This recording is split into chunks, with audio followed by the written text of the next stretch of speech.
આ વ્રજભાઈને લેસન કરવાની સ્ટાઇલ જુઓ. આવી રીતે હોમવર્ક કરવાનું હોય.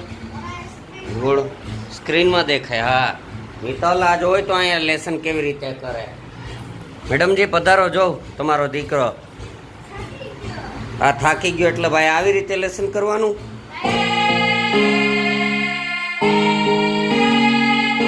ગુડ મોર્નિંગ, જય શ્રી કૃષ્ણ, રામ રામ સૌ મિત્રોને.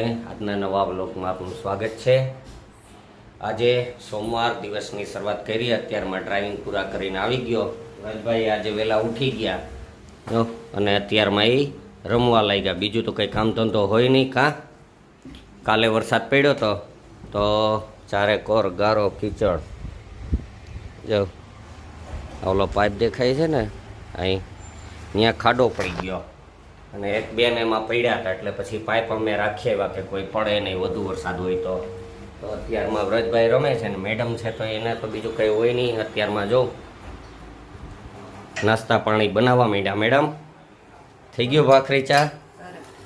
હાલો, ચા ને ભાખરીને તૈયાર થઈ ગયા છે. તો આપણે ચા ને ભાખરીને ખાઈને પાછા ભાગીએ ઓફિસે. જવા પહેલાં અત્યારે જો આ બોક્સમાં કેરી પડી હતી. તો હવે કેરી છે તો એ બધી પાકી ગઈ છે સરસ મજાની. એટલે પાછા હવે આ ખાલી ન થાય ત્યાં સુધી પાછો રસ ને ખાધા કરશું, કારણ કે મજા જ ન થતી રસ વગર. એટલે જો આ બધી કેરીઓ પાકી ગઈ છે. મેડમ આજે રસ કાઢશો કે? તો હવે પાછો કેરીનો રસ ને આજ વખતે પૂરીને રસ નથી જે આપણે બનાવ્યા, એક જ વાર બનાવ્યા. તો બનાવી નાખો. હાલો.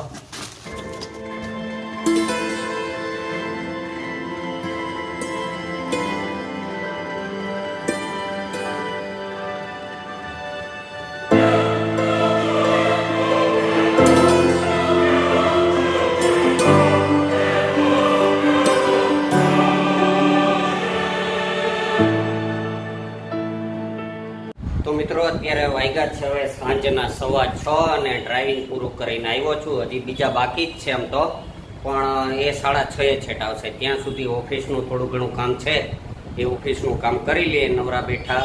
તો પછી આવી જાય એટલે 6:30 પાછા ડ્રાઇવિંગમાં જાવ.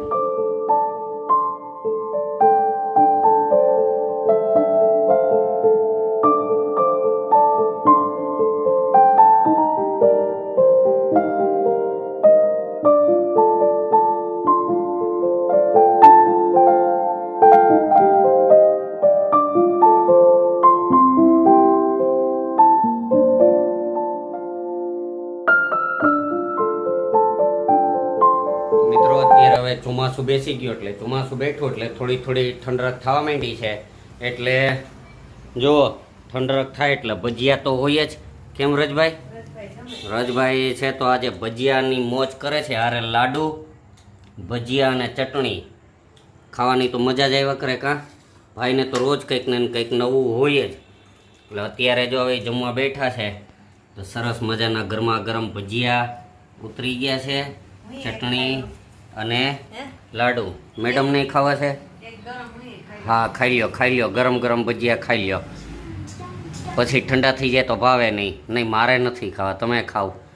તો આ લાડુ ને ભજીયા વ્રજભાઈ ખાઈ અમે જઈ રહ્યા છીએ બહાર.